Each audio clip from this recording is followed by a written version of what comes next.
This episode of the Digital Desperados podcast is brought to you by SaferNet VPN, found online at safernet.com.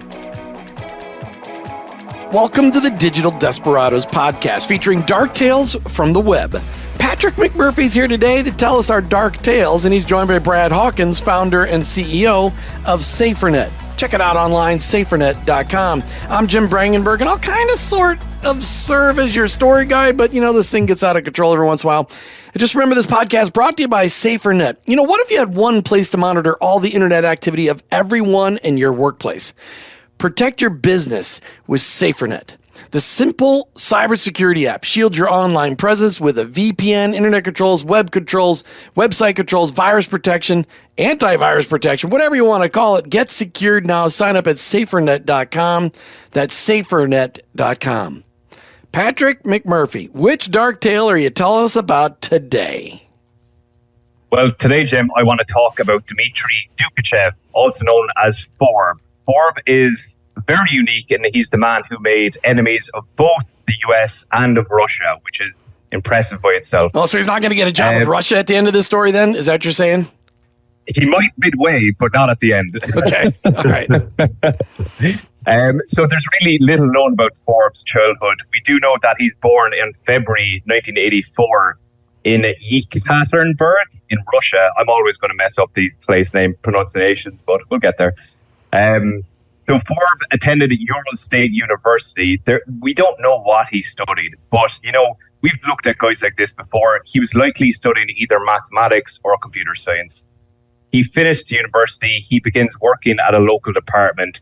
He's professionally engaged in programming, and he's administering several servers.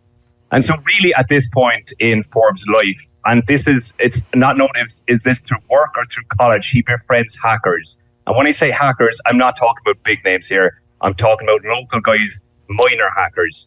And so Forb has this belief, and this is a quote from him. He said that, "I always believed that information should be free. So I really didn't want to pay a provider to provide access." So he began hacking internet service providers with his friends.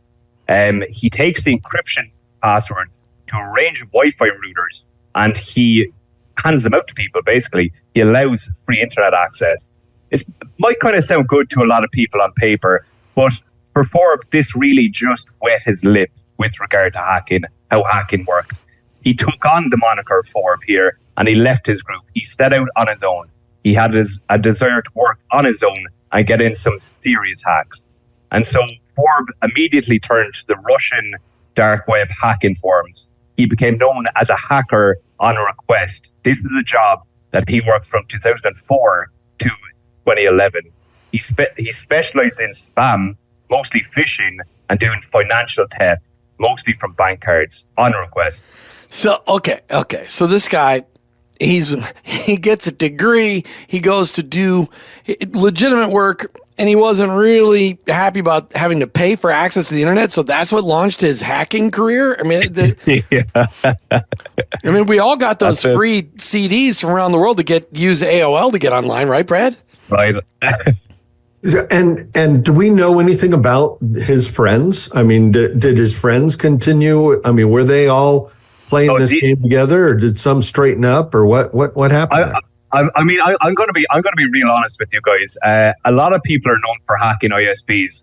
Someone in this group may have done it several times in the past. So a lot of these guys probably moved on to minor jobs or actual legitimate jobs after this. But Forb was the one who wanted to continue. He wanted to get serious. What I'm guessing is that his friends probably decided to go down a more legitimate route and, not run into the wrong side of the law. Brad, I want to, let's talk about SaferNet for a second, because yesterday I was clicking on a link, which I was pretty sure was legitimate. And thanks to SaferNet, it said, I don't think you want to go there. I love that feature of SaferNet. Most of the time I'm pretty careful. I am a computer guy, and I play on the web all the time because of all the stuff we do in production. But I love that feature of SaferNet. How does that, you can't tell me how it works, but that's a really cool feature where how do you protect people when they click a link to say, I don't think you really want to go there? And then that screen pops up. I got to tell you, it's actually one of my favorite things because I think I'm pretty aware of everything that I'm doing online. I'm watching it. I'm being cautious. I don't click on links that I don't understand what they are. I check the addresses where they're coming from, and I get caught sometimes. I'll click on it and something pops up and says, you don't want to be in this location. And it gives you such a sense that, number one, you're like, wait a minute, I know that it's okay. And then I think, well, wait a minute, maybe it's not. And so you're grateful that somebody's watching over your shoulder, making sure that nothing's going to destroy all your equipment, steal your money, whatever it is that the hack would like to happen. So yeah, I just love that as well. And to be honest, I don't know fully how our developers have come up with such an amazing strategy. So no, I just love it. Yeah, what's funny is that like this one yesterday, I was convinced I should probably override. I'm thinking, who am I to tell these guys they're wrong? If they think I shouldn't go there, I'm just not going to go. But I love that feature about SaferNet. It makes it so that, because I get a lot of emails and I get them from people all over the world. And so it's sometimes when you think it's legit, I'm grateful for SaferNet that it protects me when people are trying to be insidious, right, Patrick? There's all kinds of people doing insidious things. All right, so let's go back to Forb. Because first of all, it's a weird name. I don't get the Forb name, but did you figure out like Forb? Does it make sense to you? It's funny, he's done a lot of interviews and he's released a lot of information online, and he never explains the Forb name ever, as far as I know. But we do know that when he started doing this hacking on request, he was earning from about $100 to $1,000 a month. As a hacker continues and gains reputation, this goes from $5,000 to up to $30,000 a month, making really good money. Okay, Patrick, you have to explain to me, how is he making money by doing his hacks? What is he doing? So a client will come to him and say, basically, he wants a website hacked, or he wants someone phished or something like that. But for example, with the website, so he's a subcontract hacker. Exactly.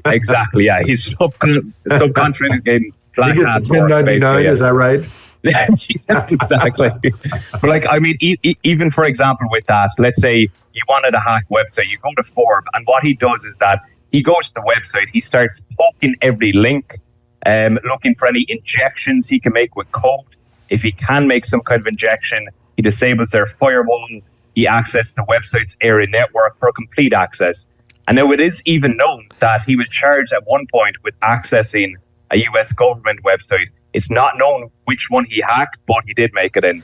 Wait, I got to go back to this 1099 comment. Exactly how are these hackers getting paid? Because, if money gets transferred, sooner or later the government figures out that it's getting transferred, and they're not going to 1099 it. And digital currency really didn't exist in when this guy was doing this in the early. Yeah.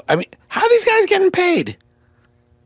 Well, there's still going to be a lot of things, not like PayPal, but similar to PayPal. But, these things, Jim, like you're saying, like they do catch on. And so even by 2011, the FSB, as you even thought about people checking how he's getting paid, the FSB do catch on. And so Forb gets tracked down by the FSB. He gets arrested. And as we've seen with so many guys in this show, he gets the old FSB command. You get a job with us or you're going to prison. Simple as. So Forb goes to work with the FSB. We're not sure exactly what he did right out the gate, but we do know that he's assigned to what's called Center 18. It's the Information Security Center. Center 18 is kind of, if you're a hacker and you're working for the FSB, you're assigned to Center 18. Most of the guys we've talked about have had time in Center 18. So his activities here he would have been spearheading operations that not just target foreign entities, but individuals and organizations that are considered threats or of interest to Russian national security. We also know that when he was at Center 18, he was partnered with Alexei Balan. So you guys might remember Alexei all the way back in episode 2. So he helped Balan in Balan's big hack when he stole information from 500 million Yahoo accounts. And this information was used to access Google, emails, all these kind of things.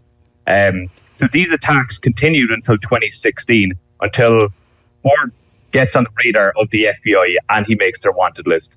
No, do you know how we got on the radar? What did he do? It would have been with his work with Balan, I believe, when he helped hacking the 500 million Yahoo accounts, because that put Balan, Forb, and two other guys that we haven't covered on their list. But a lot of these guys are kind of bundled up to work in teams for some of the big projects, basically.